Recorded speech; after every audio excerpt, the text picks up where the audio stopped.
Greetings, viewers. Alright, I here with another video for all of you. A long time ago, I did a video about the weird entities called yokai. And while I've been told people want me to talk about them again, I feel I've been giving the land of the rising sun too much credit for having bizarre beasts. There's ancient Greece, Africa, Central and South America, and right here in our very own motherland of America. Back in America's early years, lumberjacks would sit around a campfire and trade stories about creatures they called the Fearsome Critters. The name was simply meant to set false expectations of new settlers, though, since a lot of the time the creatures discussed in these stories sort of goofy in appearance and behavior. Like the bird that flies backwards but it's more interested in where it's been than where it's going, the bird that lays square eggs, and the furry trout. Although now and then you do get genuine monsters, like the Galactus, which was said to be the combination of a bear, a panther, and a lion that had the laugh of a hyena. And, according to Wikipedia,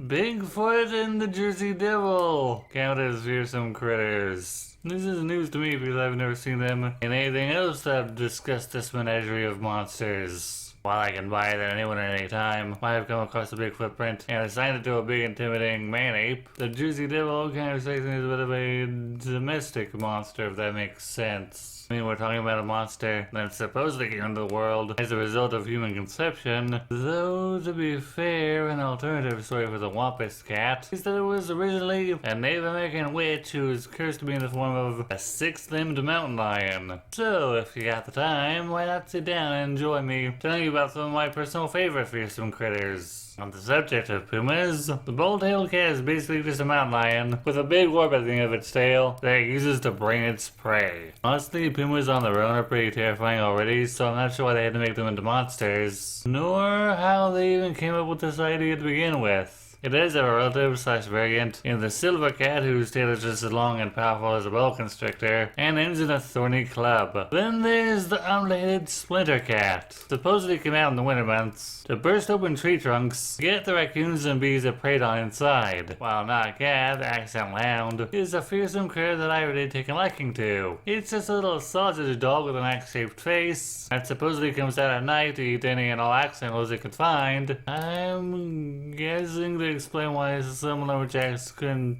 find their axe handles or something? One guy with a wooden leg actually tried to keep this thing as a pet, but because he kept trying to eat his wooden leg every time he took it off at night to go to sleep, he just wound up going to bed with it on. You know what?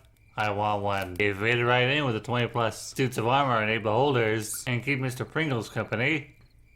You think I keep too many monsters at my house? The whirling Wimpus is pretty much what you get when the Tasmanian Devil has a one-night stand with a gorilla. Since this misplaced ape can spin at such speeds, and its arms are so thick and its claws are so powerful, that it reduces whatever it comes into contact with into a fine paste. Also like Taz, it emits a high droning sound while it's spinning around and...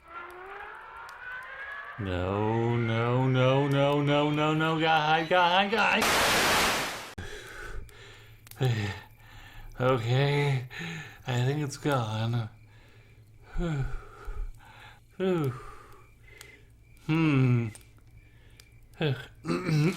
So when I told a friend about the duck-footed dum-dum, her response was, that kind of solidifies the two fails a monster. Although Elmo exists and he's insufferably adorable. It's basically a combination of a cat and a drum that uses its twin tails to let the fish know it's time to spawn and watches over the eggs until they hatch. Why is a duckwood cat drum connected to fish? I don't know. I didn't come up with it. The jackalope, really? I mean, the earliest report of arrival with antlers slash horns was in 13th century Persia and then Europe. Heck, the Wolpertinger probably predates the jackalope as we know it. I guess it isn't too much of a stretch to say that settlers could have brought stories of horned and antlered rabbits to the New World and thought they saw a rabbit with the horns of an antelope. With like Bigfoot and the Jersey Devil, I really haven't heard jackalopes come up whenever someone talks about the fearsome critters. Oh, and for those of you who think that the antlers are the only things these deer bunnies are known for, apparently jackalopes could imitate human speech like a parrot and would mimic cowboys singing around a campfire. Huh, well that's neat. Another fearsome critter that had me rather confused was the leprechaun. No, not the little red-haired man dressed in green. It's some sort of animal. Despite being pictured as a totally not animal, bipedal humanoid creature, they did come to America with Irish immigrants though, and were apparently extinct in their native land, so maybe this is a case of a creature going from one thing to another, depending who's talking about it, like the Leshy, could be either benign forest guardian or fearsome demon. Apparently a favorite activity of these leprechauns was to hide amongst logs and foliage and spring out to surprise people passing by. When they came to America though, they allegedly began to wait for teamsters carrying supplies across the swamps they had made their home, and then would leap out, gnashing their teeth with seemingly malicious intent. Again, if these are the same kind of leprechauns we're familiar with, then it feels like the Irish settlers decided to make like creatures from their homeland to malicious little devils, as opposed to the mischievous little gremlins we know today. Though, to be fair, the Irish leprechauns could play rather malicious tricks on people, so I guess it wasn't that far of a stretch. Hodag is probably one of the most famous American monsters.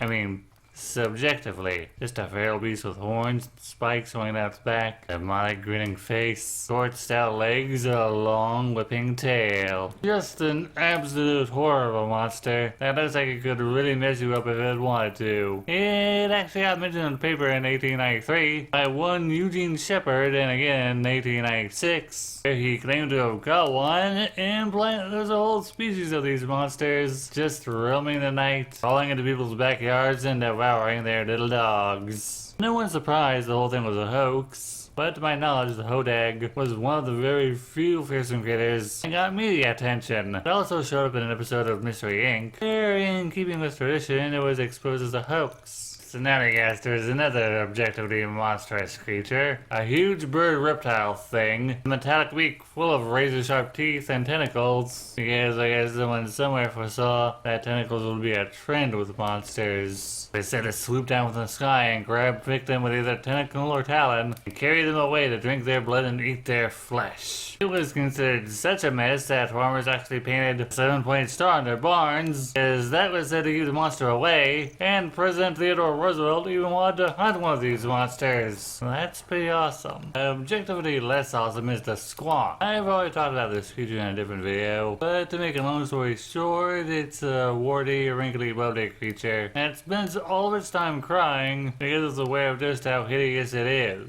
Despite its horrendous appearance, though, the citizens of Johnstown, Pennsylvania throw a big celebration every August called Squawkapalooza, so I guess they must find something endearing about it. You know what? I'd go. It is now my goal in life to not only go to at least one Mardi Gras party, but also the Squawkapalooza. Going back to the awesome monsters though, the Gumbear is like a bear crossed with a hippo, possessing the smile of a crocodile, or at least that's the impression I got from the picture I found. You see this thing coming out of the woods towards you in the middle of the night, might as well say your prayers and hope the end is quick. Trying to fight this thing is absolutely pointless, since its hide can't be pierced by any weapon, although it can be killed with fire. No, it doesn't burn. It explodes. Huh. Weird. Next is the Dungoblin Shooter. It may look like an alligator, but it lacks that signature toothy smile. That said, it's still dangerous, since it's a way for it to spray with, and I quote, sadistic cunning, and it has a particular fondness for drunkards, for whatever reason. It surprises its prey by leaping onto them and clubbing them with its ankylosaurus tail, until they become a fine powder which will then snort, like your average former child star. A snallygaster is another crocodilian-type critter, looking like an alligator and a snake at a one-night stand, a spike on its back that it uses to impale its prey. When it's good and hungry, the snallygaster will dislodge its prey, and use the propeller-like plates on its tail to dismember them. A hide behind is something that actually kind of disturbs me, because when I'm out walking Mr. Pringles every morning, I get the feeling we're being followed. That's kind of its whole deal, by the way. It stalks someone, and when they try to turn around, it'll hide behind either them or a tree. If you try to look for it, it will apparently attack and rip you apart. As no one's ever actually seen a hide behind, there's no physical description of it, though most are depicted as either a big shaggy creature of indeterminate species, or a dark lanky humanoid. All of this has been a treat. Monsters and other strange creatures are a subject that really quite fascinates me, and I really quite enjoy hearing and sharing folktales about them, although for the life of me, I just cannot get into this book written by Hal Johnson. I've tried to read it several times, but I always give up. I want actual folklore, not your edgy fan fiction. Oh well. If there are any other creatures from different cultures you think I should talk about, let me know. This is Night at I saying thanks for listening, and please share your thoughts with me.